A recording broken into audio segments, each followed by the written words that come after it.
More questions and a bullet dodged. It is S&L, Landry Locker, Cody Stoots with you. Subscribe on all podcast platforms. Watch us here daily, Monday through Friday, 4 o'clock. We're a week away from free agency.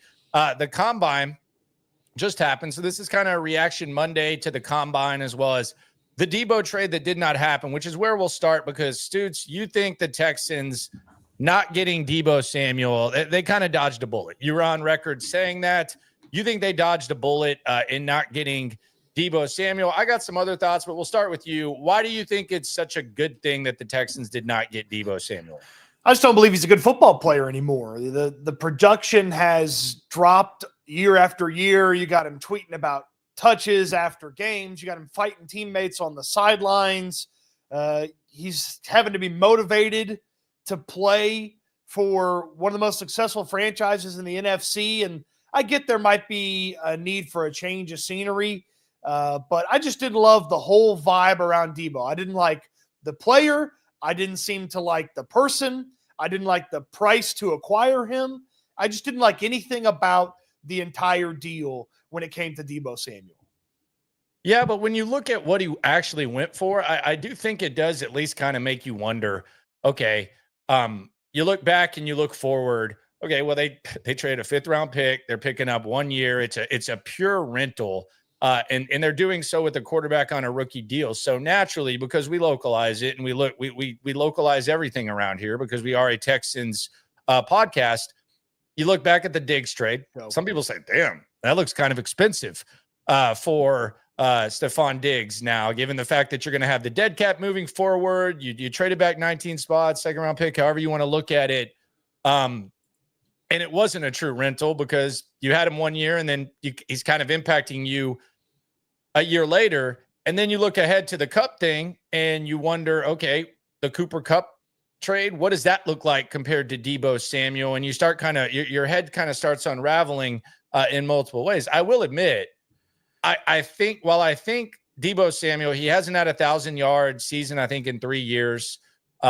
He's missed a couple games. And I think it's misleading when you say that Deebo Samuel misses a couple games because a lot of times he was hobbled and he was banged up and he really wasn't giving you much. It's kind of a factor. Like, it's always easy to just count the games, but there are a lot of games for San Francisco where he was walking off the field. And if you just step out there for one play, it says game played. So I think he's a little more banged up than the games played. He's also not doing, and I think this was one of your main points. It's not the role. It's not the hybrid role that made Deebo Samuel arguably one of the 5 best players in football, best football players a few years ago. But I do wonder, if that's the price for Deebo Samuel, what will the price be for Cooper Kupp? And coming up in a second, we have an update on Cooper Kupp and if it's even realistic for the Texans to possibly get him. We'll tell you that in a sec. But that's just kind of where my mind goes when it comes to the Deebo trade. I look back at the Diggs trade and I look ahead to a possible Cooper Kupp trade.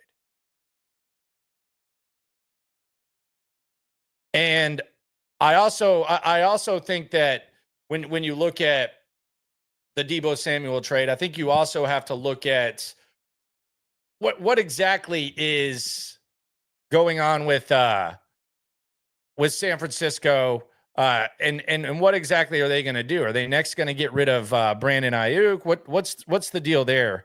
I don't know. Cody Stoots is frozen. We'll get back to Cody in a sec. But the Cooper Kupp trade, we do have a little bit of an update on the Cooper Kupp thing. And this was from Albert Breer. We appreciate everyone for coming through here on S&L.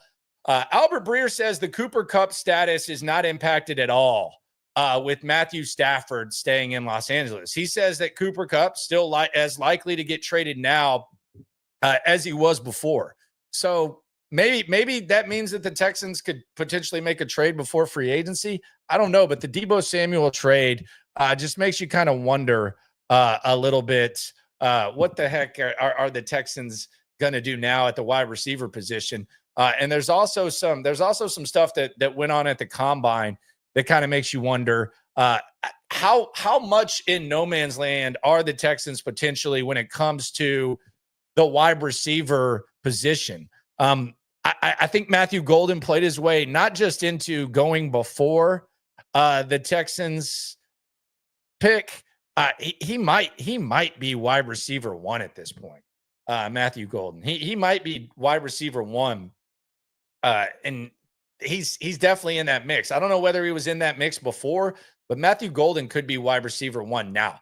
The Ibuka possibility, if you were just completely in love with Ibuka and you said it was Ibuka or bust, and I want to reunite CJ Stroud and Ibuka after the combine, I think that possibility appears a little bit higher now than it did before. Stoots is back with us. We were talking about the Deebo Samuel trade. Cooper Kupp, Albert Breer says the Matthew Stafford thing has no impact on Cooper Kupp. So that could still be a little bit of a possibility. But from a wide receiver standpoint, you got to wonder what the hell are the Texans going to do? There's free agents in the middle and at the end. The Darius Slayton thing, I roll my eyes at. I don't think he's had 800 yards in 6 years, however long he's been in the league. I'm serious. Yeah. I don't think he's had over 800 yards in 6 years. So I'm not overpaying for that. But Deebo off the market, the Cooper thing, Ibuka, where the hell are they going to go at wide receiver? Kupp feels like a multi-year investment too. When you get him, you trade for him, you adjust the contract, you get him kind of in a long-term thing. Look, some of these wide receivers performing like they did, and some of these other players that had a really good weekend that push themselves up the draft board helps push Ibuka down to the Houston Texans. Because as I was looking at it ahead of the combine, I had a hard time seeing Ibuka get past the Steelers, get past the Chargers when you start thinking about where he could land to ultimately end up with the Texans. But as more players get pushed up the board, it pushes a guy like Ibuka into that latter part of the first round scenario. And before the combine, I was content to sign up for, you tell me, regardless of how the board falls, the Texans are getting a Emeka Egbuka. I would sign up for it still, even after the combine. There's some other players that are really intriguing there at 25, but I just don't know that there's a player that would fall to 25 that I'd just be like, oh my God, I can't believe I just decided to just take the Egbuka scenario, where I would just really be beside myself that I lost out on a chance to get that guy. I'm still very content if the Texans leave the first round of the NFL draft with Egbuka as their selection. Yeah, I don't want to say that I'm sitting here wondering what he's going to run or anything like that, because he didn't run at the combine. He's going to do the pro day, but I do want to see what it is, because the Golden thing has completely changed too, where Golden is, I mean, he's a top 15 pick now, I think. I don't know when he goes, but he seems like he's kind of a top 15 guy now, which I'm fine with. I don't love him at 25, but when you run that time, it obviously helps you and it soars your stock up. So the Ibuka thing becomes a possibility. I think that was one of the emerging things. I still think the Texans are going to be in the market for veterans. I think the Cooper Kupp thing actually might become, I mean, it's obviously more of a possibility now than it was before the combine, because one of the other possibilities is gone. So I kind of am not completely dismissing the possibility of the Cooper Kupp thing. And quite frankly, if you told me, okay, I want you to imagine Deebo Samuel with the Texans, then I want you to imagine Cooper Kupp, which one of these do you think has the possibility of going the best? I think the Kupp would have been the best. Yeah, Kupp would be the answer for me as well. And you talk about they very well could trade for a guy, sign a guy, and draft guys. That's how many guys they need at wide receiver. We say it all the time. One guy you can rely on, and that's Nico Collins. And outside of that, you need to get guys that are fringe guys that need to push Xavier Hutchinson, John Mechie. You need to get guys that for sure are the number 2 or number 3 for this team. So that could be Kupp, that could be free agents. I did see today, and I know we've talked about it on the show before, doesn't look like DK Metcalf's available, but that's just one of those things where he's not available till you put the best offer on the table. Then all of a sudden, maybe he's available. But the Seahawks kind of getting it out there. Hey, DK Metcalf not available. I know we've talked about him a bunch. As far as available wide receivers via trade, Kupp's the one that was intriguing to me when the announcement came down. It's still intriguing to me about where Cooper Kupp could end up with the Houston Texans. Now, you also met with, and we're talking about the emerging combine storyline. So number one is, I think the Ibuka dream is alive. The Golden dream is probably dead. Yeah. When it comes to the Texans. I'm looking at a couple of different, Golden could go as high as, I mean, would we be surprised if he went to the Cowboys at 12? Like, I mean, he could go as high as 12. He could go 18 to Seattle. They could pair him with DK Metcalf, move off of Tyler Lockett. He's clearly going to go 19 to Tampa if they don't re-sign Chris Godwin. So, like, Golden, if you had designs on Golden being in Houston, I'm sorry, that dream is over. Yeah, it's done. I would say so too, unless there was some sort of trade up, which we'll get to in a sec. Other emerging combine storylines. I would just say this was kind of like a question before heading into the draft. Okay, could the Texans take a safety? Like, could they take a safety in the first round? For me, Eamon Worry would be the biggest no-brainer in recent Texans history at 25. I would not count on that, but as far, like, if you told me that he was there, that Ibuka was there, and I don't know, maybe an offensive lineman or something, I think you have to go with this guy at this point. And I do wonder, like, we hear a lot of people talk about you don't draft a running back in this situation, you don't draft a quarterback in that situation. I wonder if there's teams that don't have complete secondaries that think he would kind of be in no man's land, and maybe you're kind of talking positional value. But if the Texans, if he falls back, and it's not going to happen, but if he did, I would take that over any offensive lineman, any wide receiver at this point, because I think the secondary would have that much potential to just be incredibly special. Huge long shot, and I would not even bet a cent on it. But if he is there, you put him with Bullock, Stingley, Lassiter, again, Blob, baby Legion of Boom. Blob, period, point blank, end of story. Don't even think about it. That is the biggest no-brainer pick. It also is probably the biggest not going to happen pick. I've talked to people that say there's no question he's gone, and then there's some people that believe there's no question he's going to be there. And I can't figure out the range for Emanawari, the safety from South Carolina. I mean, you could sell me that he's going to go really high, and you could sell me that, you know, he's going to be there for the Texans, and maybe they prefer to go with another position.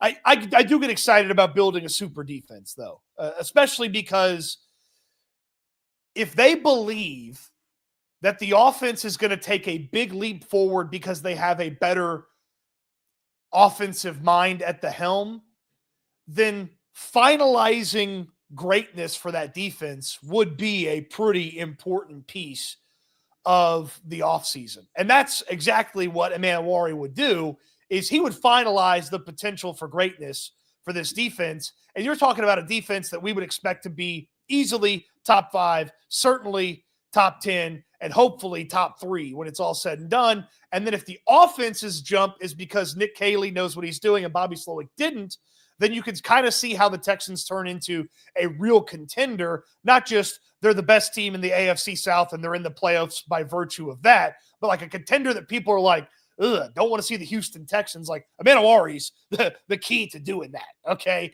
Like, yeah, if you can create something elite and special and that young, and you know, you talk about, I always get a kick out of, well, it starts up front. Well, it can start in the back too. We saw that in Seattle for a number of years. They should have won 2 Super Bowls, and they were in the mix for multiple. And it wasn't because their D-line was probably underrated, but it started from the back and it improved the front. So there's not like it's like when we talk about running backs, it's like, well, you got to have a good offensive line. Well, the running back can make the offensive line better. Yeah, there's other ways that can happen. Like it can be a give or take type of situation. If you can put together that type of a young secondary, I just think it's a no-brainer. I don't even think you think about it, especially with, it's not just about, you know, if we were talking about Brian Thomas or Jefferson or Ayuk or something like that, like past drafts here, where we're having to make that decision, then maybe the conversation will be different. That's just not the case based on this draft. I'm trying to think of the player that if he was there, I'd be like, nah, you got to have him instead of Emanawari. And I'm just kind of like, it would take somebody falling, obviously. Like somebody really impressive has to fall. I would tell you that player's probably like Ted McMillan from Arizona. I like him so much. I feel like he could be a star opposite Nico Collins. So that'd be a guy that, like, at 25, he's there. Amanawari's there. I'm taking Tet McMillan. Obviously, Tyler Warren, we both love him, but he's not going to be there. Kelvin Banks is an interesting conversation because he solves two problems for you. The Texas offensive tackle. He plays guard for you right away, and then he solves a future tackle problem for you. So he solves two problems for you at once. So I'd probably lean Kelvin Banks over Amanawari, but there's not a lot of like projected to be there at the late part of the first round guys where I'm like, yeah, give me that guy instead of Amanawari. Like I'm definitely in on solidifying, as you've called it, the blob. Now, my question for you as well, do you still have blob potential if it's Malachi Starks from Georgia? No, not like that. I mean, I just think he's the perfect complement for what they got. And that's the thing. I think it's just a perfect mix. The type of player he is, the type of physical freak he is, still pretty ball hawk safety. I mean, he's not, it's not like he's just one dimensional, but I think he just complements what they have and what they do. And when you see him in person, you kind of get a better grasp of it. You're like, oh my God. And then you see him work out, and then you watch what he does and what he's capable of doing. And you talk about what Kalen Bullock needs to work on and the fact you have the corners on the outside. There's other safeties that you could get in day two or whatever that I think would be nice. But as far as like transcendent, as far as the blob, yeah, I don't think you can duplicate what this guy would do and what he can do and what he did. And just putting together something very, very elite and very, very special. I read about the worries about Amanawari and some of the concerns about his game. And I feel like all those games or all those worries would be addressed by the 10 guys that he plays with. Like, okay, he doesn't get to the ball fast enough sometimes. Okay, well, like if he just covers a little bit, from the safety spot, then they're going to have the ability to get home with that pass rush. Like, okay, like he misses some plays sometimes. Well, the Texans teach tackling really well. Like DeMeco Ryans has harped on tackling and how important it is to them, and they've made guys better. Henry To'o is a great example of a guy they made a better tackler after, from his first year to the second year. So like, I'm not like Amanawari on another team that's not filled out on defense. His weaknesses are more apparent and are more exposed. They're limited in the way that the Texans play and the way the Texans could coach him up and play. I just believe in DeMeco Ryans to take a freak like that and turn him into a monster. Well, look at what they were saying about Bullock last year. Like it was, and rightfully so, because USC's defense was a bleep show, and it really has been the whole time with Lincoln Riley. But look what they were saying. Oh, this guy can't tackle. He doesn't have any fundamentals, and yada yada yada yada. And then the Texans, like as soon as they drafted him, they were doing somersaults.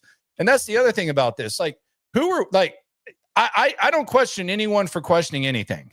That's the beauty of sports. The beauty of sports is us jackasses. We question it. A lot of times we look right. A lot of times we look wrong, and that happens. And shout out to everyone in the chat. We're all jackasses together. We're questioning stuff, all that. That's the beauty of it. That's why they get paid the big bucks, blah, blah, blah.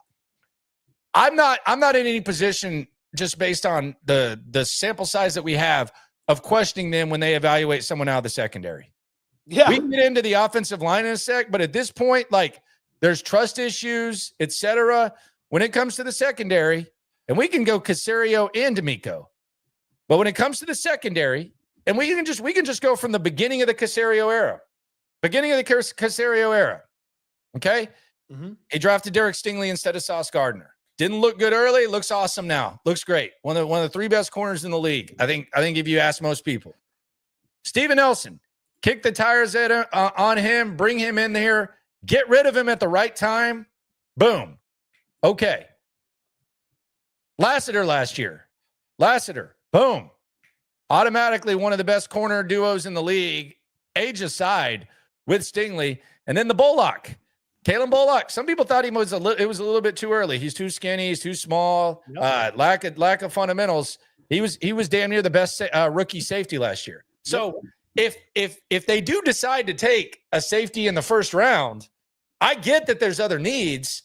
I just think based on the layout of this draft, I don't know that those needs can be as impactful as doing what you do here. And the other thing is, and this might go back to if they do take Starks, I have no trust issues. As a matter of fact, I have the utmost confidence in D'Amico Ryans and Nick Caserio in evaluating players in the secondary. I do wonder too if there's players in free agency that if they added them maybe would, I don't want to say take them out of the safety market, but lessen the desire to spend that early pick. But I mean, Emanuwari is a potential unicorn. There's a low floor if it doesn't work, obviously, but he's a potential unicorn. There aren't human beings that are as athletic as he is very often. Like relative athletic score is a measurement of height, weight, and how well you perform the drills at the combine. He had a perfect score. And there's only been 2 safeties ever to have a perfect score, and he's one of them. And so I just trust, like you said, D'Amico Ryans, this defense, and then the 10 guys around him to make his weaknesses not a huge issue. So I think that's my biggest thing with Emanuwari. What is drafting an offensive line in round 1 say? And I saw someone mention in the chat, and I'm actually going to drop a video at 6. Trade up or trade back? Those possibilities from the combine, because I think there's two clear paths, and I think Zerline always says this pretty well.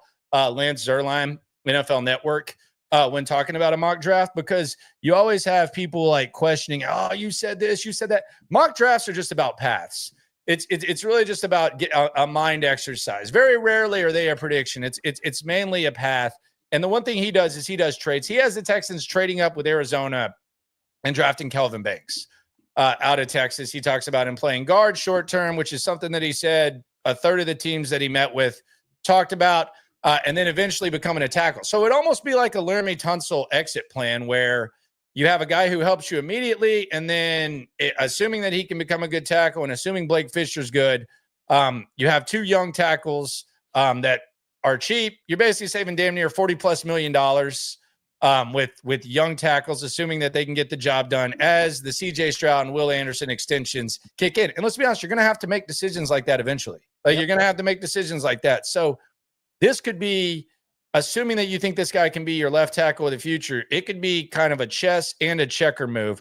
What would drafting an offensive lineman, and we'll go through the most realistic possibilities in the first round, but what would it say? Because I think I pretty much just summarized what the Banks is. It's a chess and checker move, and it would pretty much be an exit plan from Laramie Tunsil.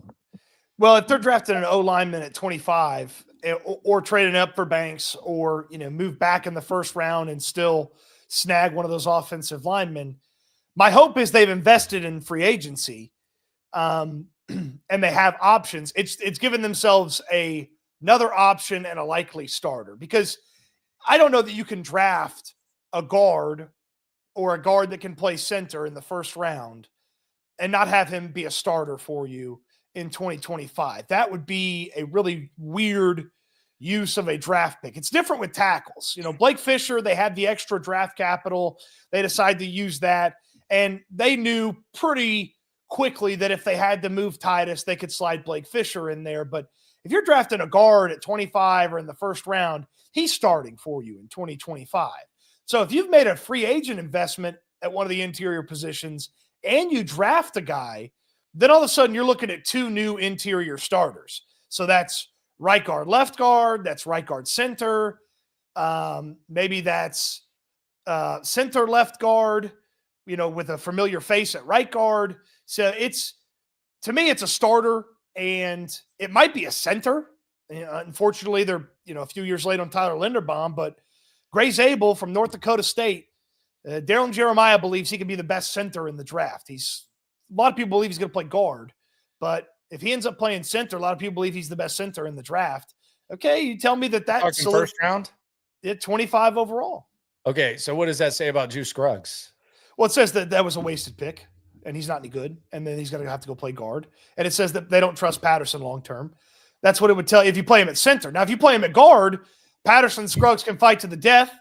The veteran starts at right guard, and then Titus Howard gets pushed at left guard, and then Titus Howard gets moved on from. Look, I have no problem if they want to cut their losses and not drag it on. I think that's fine. I think if they would have done that with Kenyon Green, I think we probably would have been in a better position as far as having to break down the offensive line. But I just don't understand how if they draft a center, that's almost a nightmare. In the first round, that's almost a nightmare because that means that you're using a premium pick on a position that you've drafted someone that is capable of playing that position just a short time ago. One of them a second round pick who's kind of in a make or break year, and the other one you've seen some good things from, which he might end up being your reserve center guard anyways long term for a while with Patterson. But that to me is kind of rough. It's kind of like admitting that you screwed up on Scruggs and you I don't want to say screwed up on Patterson, but that you don't envision Patterson being long term. Well, that may be the situation that they're in. That again, it matters what happens in free agency for the draft pick, because but even then though, if let's say they got a starting right guard, I don't know who the name is. Let's just pretend they spent a free agent deal on a right guard. I'd still draft Gray Zabel or Tyler Booker, and then I'd get rid of Titus Howard, and I'd have 2 new starters on the offensive line. I would still do that. I would trade Titus Howard in training camp to somebody who believes he can be a tackle or go play guard for them. But there's only 2 linemen that play specifically interior, and that's their position, that you would draft in round 1. That's Gray Zabel from North Dakota State, and that's Tyler Booker from Alabama. Outside of that, to me, that's it. So no Banks. Well, I put the caveat in there that they're interior offensive linemen only. Banks is a guard and then is your tackle of the future. So he's in a different category than Zabel and Tyler Booker because they can only play on the interior. Banks can eventually be a tackle for you, so he's in a different category.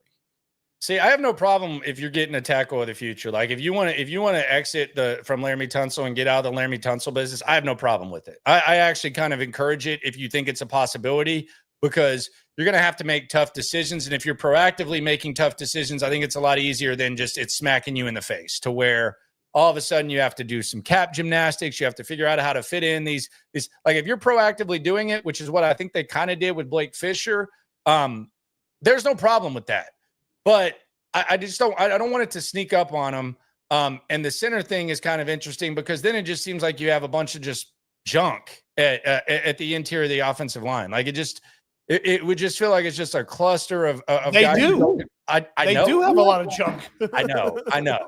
And you're kind of trimming the junk, but it's just like I guess if you get the right center, that's fine. But man, are they giving up on Juice Scruggs or not? Are we going to see Juice Scruggs improve?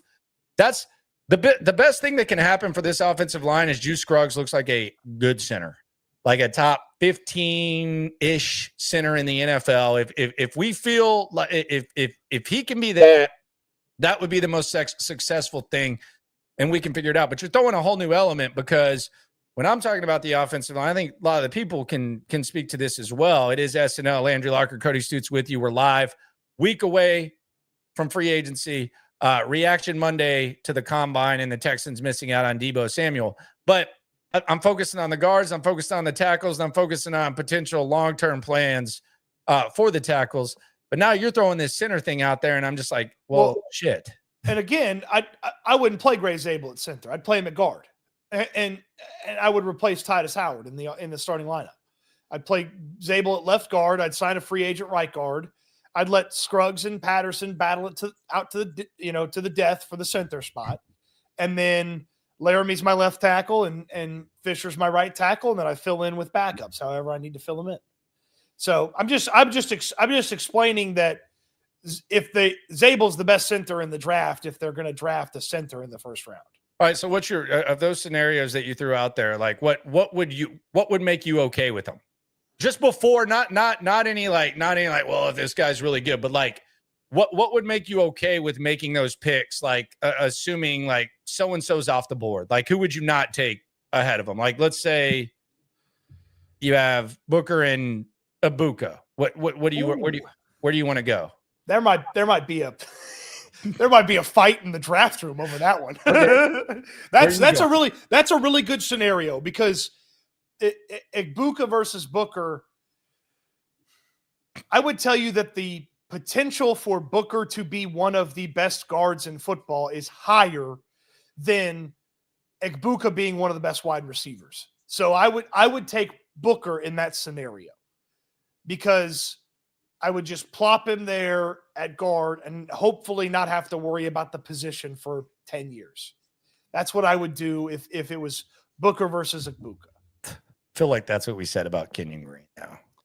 Well, Booker scared me a little bit with the athletic testing. The mentality is great. The success at Alabama, obvious. He says all the right things. And then he went out there and he was one of the worst athletic testing guys on the field. And you had a bunch of Georgia guys better than him. You had a bunch of guys you never heard of more athletic than him. And so there is a give and a take. Like, what are we doing with our offense? And can this guy do it? Like, I know he went out there and dominated in the SEC for 2 seasons, but is he gonna be able to do that every week at the NFL level? And is he going to be able to do some of the things you ask guards to do? Like, that'd be the worry with Booker. Zabel's a better athlete, but he played at North Dakota State at tackle. So it's like you're doing a little projecting here. Like, yeah, you beat a couple guys up at the Senior Bowl. Those guys are college kids too. It's not like you went out there and you beat DeForest Buckner. Like, Zabel beat a bunch of guys that are mid-round picks. So it's like I understand the Senior Bowl was important for him, but it's not like he was beating up Mason Graham and Kenneth Grant from Michigan. You know, he was beating up Joshua Farmer from Florida State, who's a late-round pick, mid-round pick. Like, that's good for him, but I'm doing a lot of projecting here, taking a guy that played tackle at a real small school and hoping that he turns into a nice player. That's why I kind of like Booker a little bit more than Zabel. I don't really like the guard in the first round. I like the guard in the second round. I hate it. I hate that too. To be honest with you, I hate that. I hate that. And it's the opposite of the secondary thing. But it's just that's really tough for me to even imagine, because then, like, where's the skill position talent coming from? You know, that's the if you went guard if you went guard on day 2 with one of the 2 picks, you get skill position talent with the other ones. Yeah, it's just the O-line thing's interesting. I saw a PFF mock draft, I can't really like some of these things. I'm just like, I don't expect you to know everything, but there was they drafted tackle the kid out of Ohio State who's I'm out. Yeah, no way. Yeah, well, he's undraftable for me. Well, the medical stuff they say is better. I know he's going through the serious. So the medical stuff, he said the medicals were better. That's the only comment we've had on his medicals is he said, "Oh yeah, everything's going good." Of course, he said everything's going good. Like, I'm gonna wait till some anonymous report comes out about his medicals before. Like, he suffered. Everybody thought he tore his ACL. He suffered a torn patellar tendon, which typically has you lower your overall level of production as a player. Like, almost no player comes back from that injury and is the exact same guy, and he just had it in college. Like, I can't draft that guy.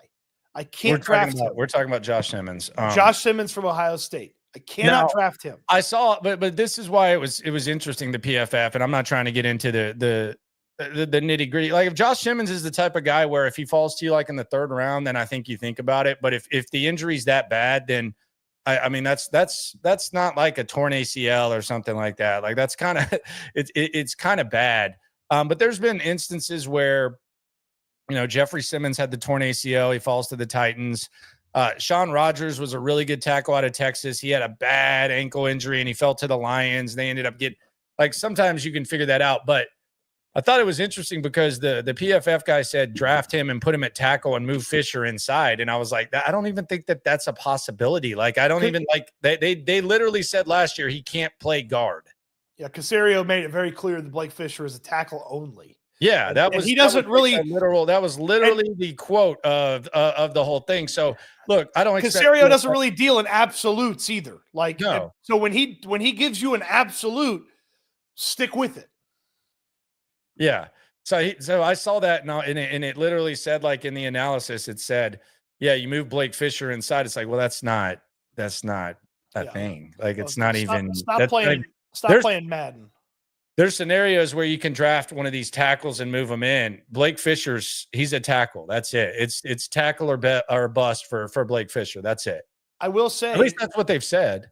I will say a lot of these tackles that people thought were going to hopefully be tackles at the NFL level, a lot of people view them ending up as guards. So that adds to the amount of guards that are available for the Texans throughout the course of the draft. If they want to draft a guard, is because so many of these guys end up, the arms are short or Campbell's a different animal, and the Texans won't have a shot at him because he's going to go top 10, top 15. That arm link's getting talked about a lot.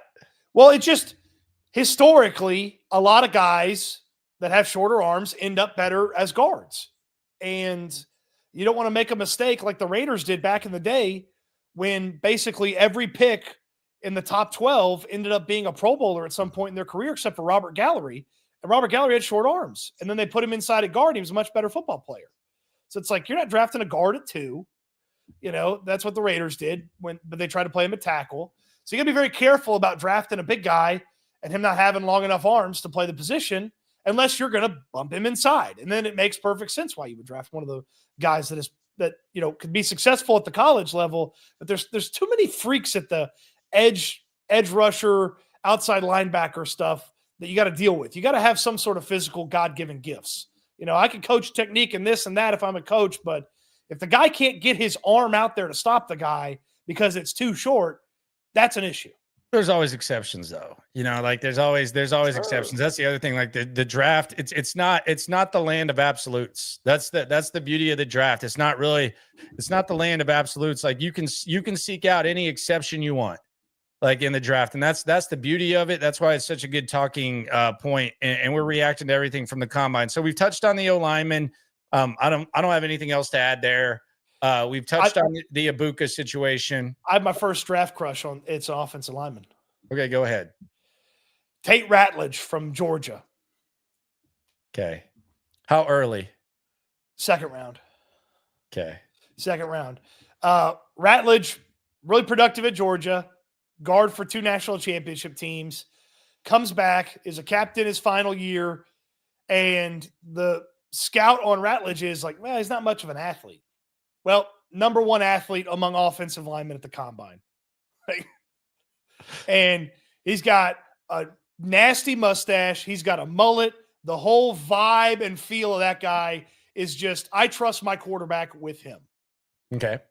So you think he would be fighting like if CJ got hit at the sidelines, he's right in their face? If he is swarmy. He's actually swarmy. Okay, a swarmy offensive lineman, someone who actually resembles what D'Amico Ryans and Nick Caserio emphasize at the position that also happens to be the weakest, or the position group that happens to be one of the weakest. Oh, what a concept! Yeah. Okay, he would swarmy O lineman. That'd be nice. He might pick up a chair and try to hit somebody WWE style if they touch CJ. He looks grimy. I like offensive linemen to be grimy. I like them to look like they are dirty more than they're clean. And they got a lot of fancy boys on the offensive line right now. I need some dirty guys on the offensive line. Okay. I feel you. They got more of like, if we're going 90s WWF, like they got more like the $1 million corporation on the Texans. You want more like Legion of Doom, Axe and Smash. That's kind of what you want. A little bit more of that. Yeah, they got a couple of Triple H when he was the Connecticut Blue Bloods on the offensive line right now. Not Triple H, grimy, disgusting, would make your grandma blush when he was in DX. They need some more of that. All right, so we've touched on the lineman. The Ibuka thing, TBD, but Golden kind of seems to have run his way up in front of where the Texans are. The tight end situation with Warren and Loveland really hasn't changed. Like there was nothing. That's another popular, like as far as like anything that happened at the combine, nothing really changed when it comes to those guys. We're just talking about round 1.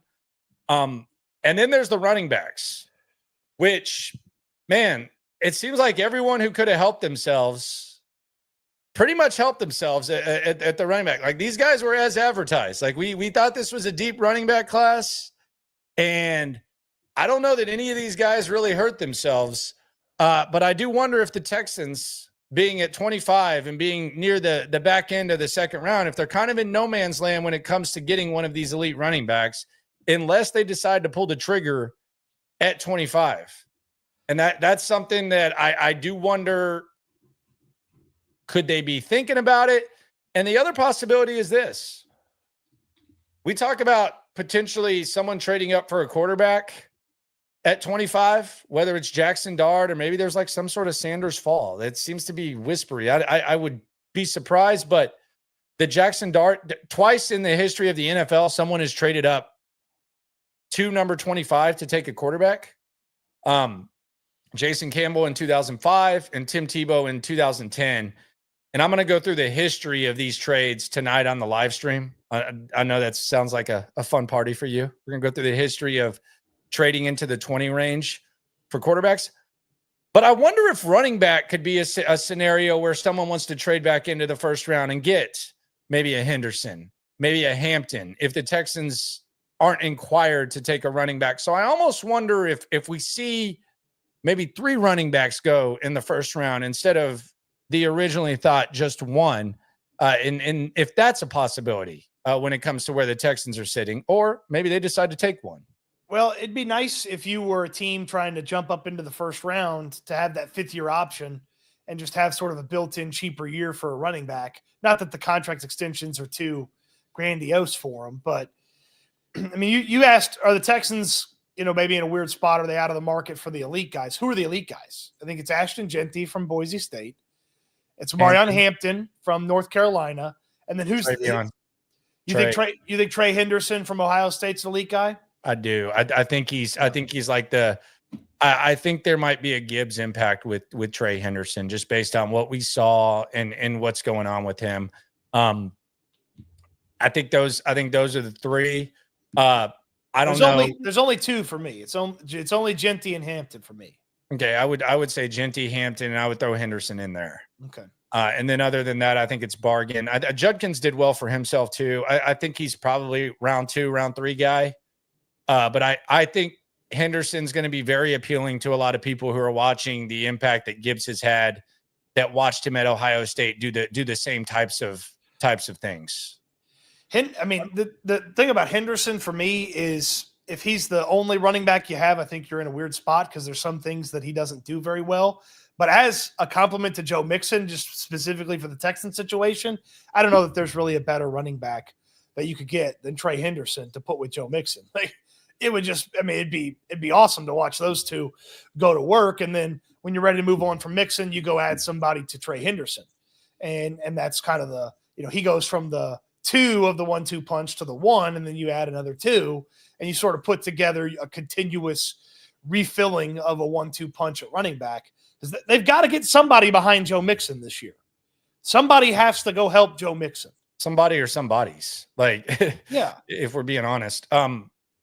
So do you think they're kind of in no man's land then when it comes to getting an elite option? Like, are we getting back in like another version of the Jawar Jordan type of vibe where it's like, oh, well, this guy, Jawar Jordan would go undrafted in this year's draft. That's what I'm saying. Like, are we getting in the range of like, all these guys that people are excited about are gone and you're just kind of chilling?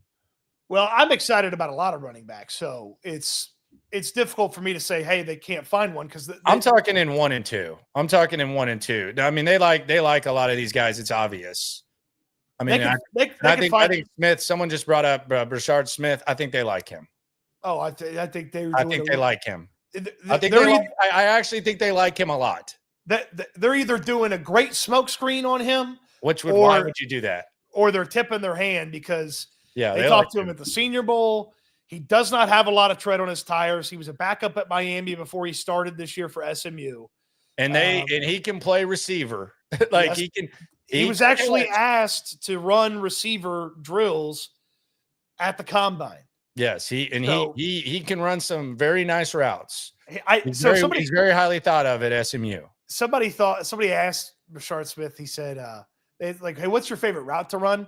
And I feel like running backs always say the halfback angle where they shoot diagonal and they cut back over the middle because no one's there. And he was like, wheel route. I like making an impact. And I was like, okay, I like you even more. He's like, I like that big play out of the backfield, turn into a wide receiver. I was like, okay, I like you a lot. Look, elite guys, they're in a weird spot to get a Hampton because it feels like he's like if Harbaugh doesn't draft Hampton, I don't know what he's doing in LA with the Chargers. He might be taking Loveland. Yeah, that too. And then for Henderson, they're probably too far back in the second round to end up with him. Yeah, I don't think he gets past Chip Kelly. Like the Ohio State guys seem to like really light up when they talk about Chip Kelly. That was another observation I had this week. Not really a localized one, depending on how you look at it, but the Ohio State guys sure do seem to like Chip Kelly a lot. Whether it's why would you? Well, I mean, they just seem to like kind of light up. Well, I mean, there was a talk about the players don't like Chip Kelly. They seem to really like him. So I think Chip Kelly. I don't think he's going to go Steve Spurrier crazy, where he's like just taking guys just to take them, and he's trying to make Danny Werfel. I might be dating myself. I don't even know if you are familiar with his game. But you're taking like Danny Werfel to try to make him like an NFL quarterback.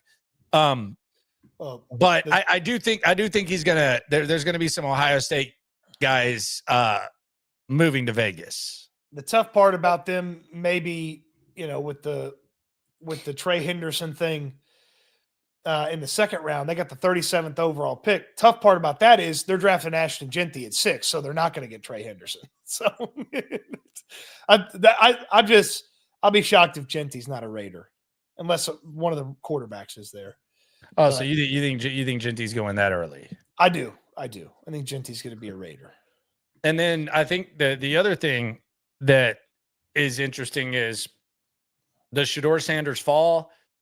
Does Jackson Dart go first round? And that's going to be the real thing. Cause I almost think like, if you just combine those two things, I think it's almost like a perfect storm just based on the dialogue as you're trying to kind of read between it. Because like, let's just say that there's some truth to Shedeur Sanders falling.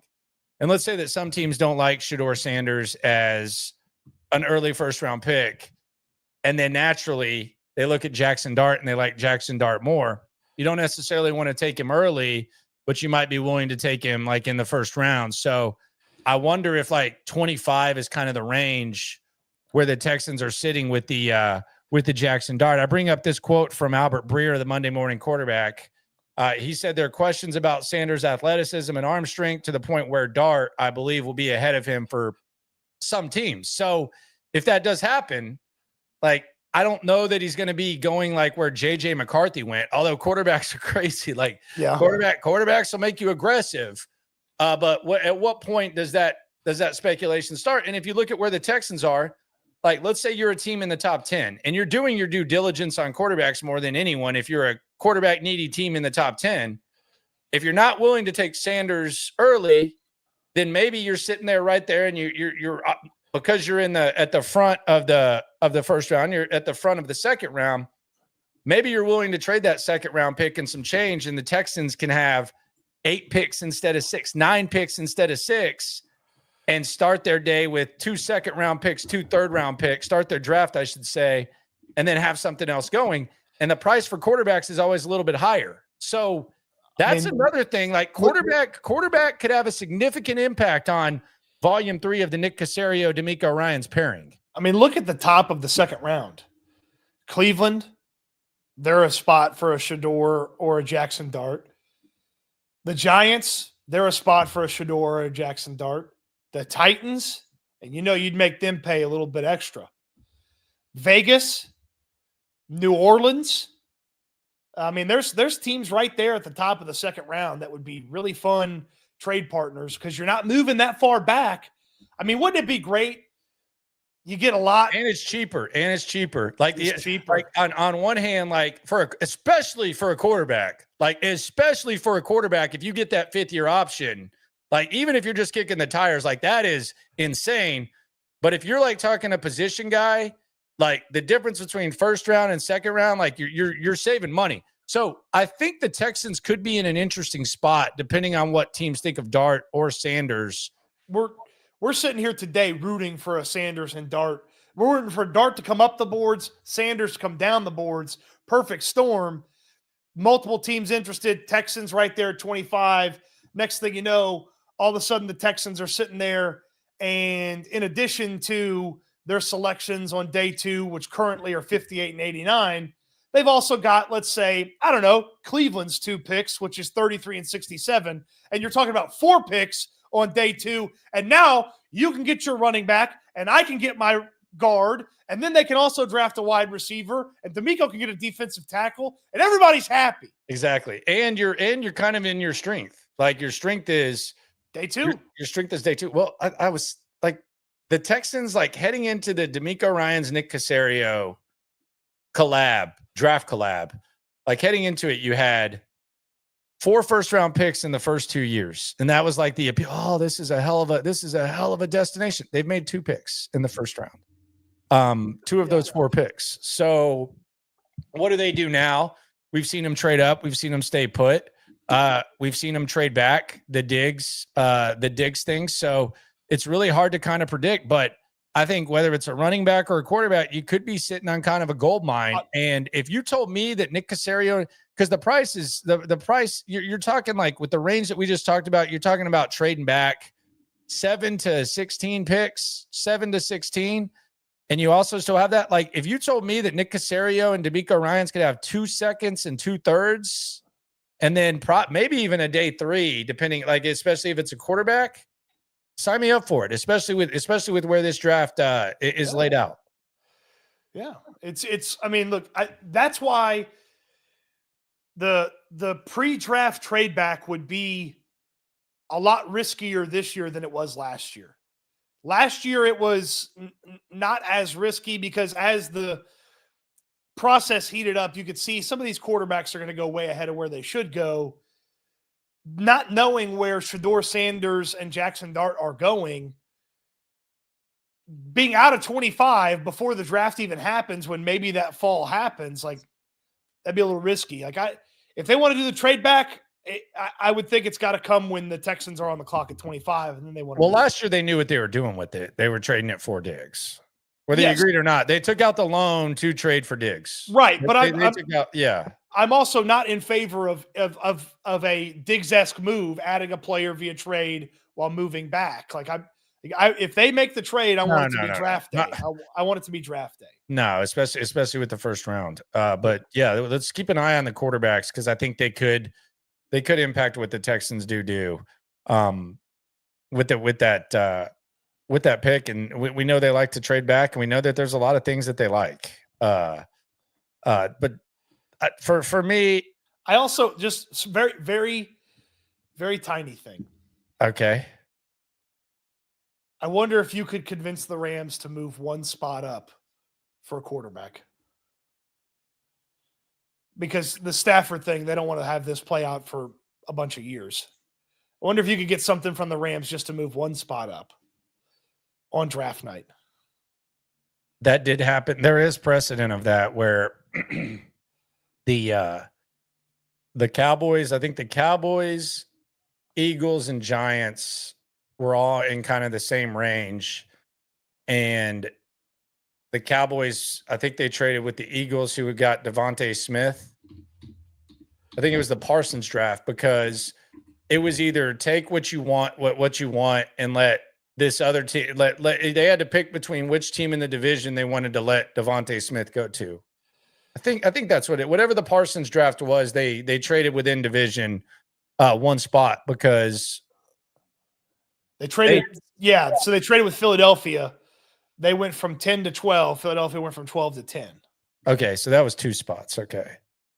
Yeah, sometimes the 1 spot you do it just to avoid any potential getting hopped or anything like that. So yeah, I don't know if the Rams are in a hurry to. Remember, that's where we're way far. We're way far in the future, and then it's all of a sudden a big bidding war. It's like, what are the Rams actually going to give us? Is Cleveland coming up? Is New York coming up? Quarterbacks, we need them to fall, and that increases cooking Caserio, because that's what we want. We want Caserio to be cooking. Right now, not a lot of ingredients. 6 picks. Give him some ingredients. Let's see what he can do. And in that range, there's a lot of quarterback trades. I have like 29 on deck tonight when I go through the history, like just the type of quarterback that teams trade up for. Jackson Dart does kind of have that feel. I think he's the only one I don't think there's going to be any sense. It's really thin. So it's a Jackson Dart. It's either a significant Shedeur Sanders fall or a Jackson Dart someone falls in love with scenario. It's not anything other than that. There's not a lot of possibilities. Yeah, nobody's making a move for Jalen Milroe. Oh, he's day 3.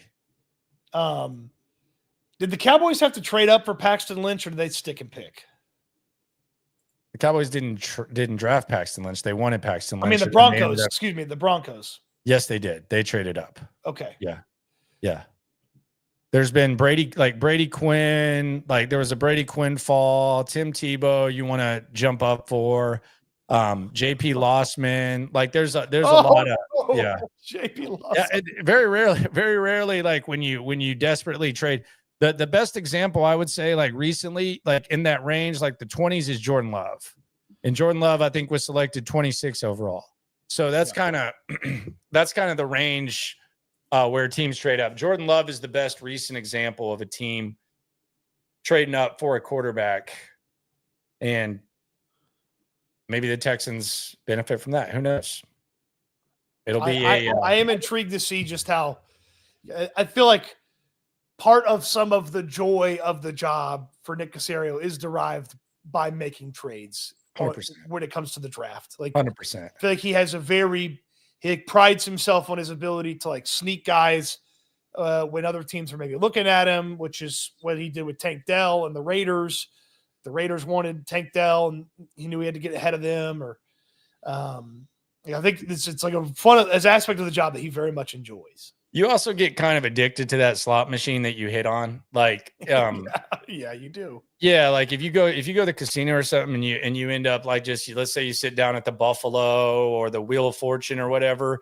Like if you hit, you always want to play that slot machine when you're going in a casino. And I'm not saying that the draft is a game of chance or skill. I think it's kind of a balance of both. But him and D'Amico, man, that day 2 slot machine is very good to them. So I mean, they might want to sit down and play a couple more hands of that slot machine. Like that's the one thing that they seem to like. They seem to like that day 2 slot machine from last year. Get them a couple pulls. They like it. So I think you just push now. I think you're going back in time a little bit too far. I don't know. Like pulls. Are we still pulling on the slot machine? Is that still a thing? When I sit down at a slot machine, I bet the credits with the button, and then I pull the handle if they'll let me pull the handle. Yeah, so you're going pull handle. Okay. Yep. Yeah, most of them are buttons now. Play max bet. Yeah, so we'll see how it goes. So this is an interesting time, and we take you through the free agency. We're with you 365 days a year. Houston football, locker room, S&L, Cody. Like we're with you the whole time. And we try to remain topical. And that's why this is weird, because we're basically stepping away from the draft a little bit, and we're transitioning to free agency because, believe it or not, free agency begins next week. So we'll put the combine on hold. And the good thing about it is you step away, and then when you pull it back in, the picture might be a little more clear because you have a little bit of a grasp of the holes that are being filled. And that's the fun, is you have the speculation, and then it kind of gets condensed once free agency begins. And we got you covered with that as well. So we'll get to the free agency thing tomorrow. We're going to play a game. Would you rather address this in free agency or the draft? So we'll do that tomorrow on the live stream at 4:00. But it's really, really interesting because you get all drafted out. Then you take a step back and you realize, damn, this thing's 2 months away. And then you realize, oh, damn, free agency is 1 week away. So that's the beauty of the NFL offseason. And for people who are fuddy-duddies, like, can we just see what happens in free agency first? Sure you can, buddy. Yeah, wait a week, pal. Yeah, go ahead and do that. That's a weird question. Can we see what happens in free agency first? Of course we can. And in the meantime, you can go like if in a daily football chat asking that question, go to McDonald's and protest healthy food too while you're at it. That's crazy right there. That's crazy. Go to CC's and protest obesity. While you're at it, Forever Royal. Shout out to you, my friend. But yeah, we'll see. We'll see how the whole thing goes. It's gonna be fun. It's gonna be fun. Yeah. Forever Royal does bring up a question though. Can we agree Freebirds is better than Chipotle? That's a hot take. So he redeemed himself with that question. Well, Can we agree Freebirds is better than Chipotle? Let's cuss and discuss. Let's embrace debate before we get out of here. I agree. I like Freebirds more than Chipotle. I like the variety that Freebirds has. There's more variety to what they do. I like their queso much more. I like Cabo Bob's better than both of them. Cabo Bob's. Cabo Bob's. What is that? Cabo Bob's is the same style of restaurant as Freebirds at Chipotle, but they make the tortilla fresh in front of you on a hot comal, and then their proteins, their vegetables, it's all way better than Freebirds or Chipotle. Cabo Bob's is the best. I don't really mess with Freebirds, man. I don't hate it when I have it, but it's just too many decisions. Like I gotta decide what size burrito do I want. I gotta decide like that. Chipotle, when it's done right, I think Chipotle is second to none. It's not as consistent as it once was. Like once upon a time, early 2000s, 2003, maybe 2003 to about 2010, it was almost like Chick-fil-A / Cane's level consistency where every time you went into a Chipotle, you knew what you're going to get. Yep. Now it's got the inconsistency of, I don't want to say Jack in the Box, but it's creeping up closely with a lack of consistency. And maybe it's just because there's so many other like options or whatever. Yeah, the Freebirds is way too expensive for what it is. Chipotle is way too inconsistent for what it should be. And I'm not in love with either of them. I'm a Cabo Bob's loyalist now. Try Cabo Bob. You would love Cabo Bob's. Yeah, I mean, I don't think I would hate it. I don't think I would hate it.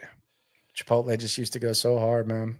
I ain't getting no queso at Chipotle. That's not even an option. That's no, thank you. It's gross. Yeah, no, thank you. Their salsa's not great either. I like it in the burrito. I like the hot in the burrito. I think it's great in the burrito, but I don't know about it like. Here's a funny behind the scenes combine story for you. So in the table area where we were set up the days we were working, next to us was the Cleveland Browns, and they brought a whole ass like TV style setup. Like they had everything that like a live TV broadcast would have. Most people are just working off some computers, but like the Browns had a whole big setup. They had a whole team. I counted them one day. They had 11 people there for the Cleveland Browns at the combine. They ordered Chipotle catering like every single day. They had like 8 boxes of snacks. And I'm just sitting here and I'm like, can they like, aren't they already spending all this money on Deshaun Watson? Shouldn't they be saving a couple bucks here and there instead of sending an army to the combine and getting them Chipotle every day? They have free lunch in the media room. Get Chipotle catering delivered to the combine every day. I saw Siciliano, who used to be NFL Network, and he's their play-by-play guy now. Rest in peace, Jim Donovan, the great Jim Donovan, their old play-by-play guy. He brought up I guess it's an interesting nugget. Like everybody has their first round pick right now in the draft. Everybody. I don't know how often that happens. I feel like it doesn't happen often, but every single team has their first round pick 2 months out of the draft. Everybody. Interesting. Yeah. I thought that was a nice nugget. I thought that was a really good nugget. That's a great nugget. Well, you know why? Cleveland hasn't had theirs for a few years. I thought that was a cool little nugget. That is a great nugget. I'm wondering who is the most likely to do something goofy with theirs. I don't know if it's goofy, but there's definitely going to be some trade ups. You know, the Vikings only have 4 picks, but they got a quarterback and an edge rusher last year in the first round, so it kind of makes sense. Are they going to roll with that quarterback? It seems like it, yeah. See how that goes. The Vikings only have 4 picks. The Falcons only have 4 picks. That's kind of gross. They need a lot of help. We appreciate everyone for coming through. Tomorrow, little free agency action. This was a Combine Reaction Monday type of vibe. What is your dream scenario for the Texans? Even Warriors mine. That would be amazing. Or a trade back. I'm in on that. All right. I know we talked about Browns 33 overall. That's where they have their second selection in the draft. They've got 12 picks. So if somebody starts to fall, they're going to be all over it. They got the ammo to go get that quarterback, who will then sit behind. Well, I guess they got to sit behind Deshaun. He re-hurt his foot. He's never playing again, right? No, he's done. Yeah, he's probably never playing again. He's done. Nobody's bringing him in. That's not going to happen. I mean, he gets the check clears no matter what. So yeah, seems like he likes to spend it though. Pick it up with a ski mask on, bud. Appreciate y'all for coming through. Always remember, when it comes to this Texan stuff, we're all in it together. Eat good, sleep good, be good. We'll talk Texans again soon. Thanks for watching, everybody.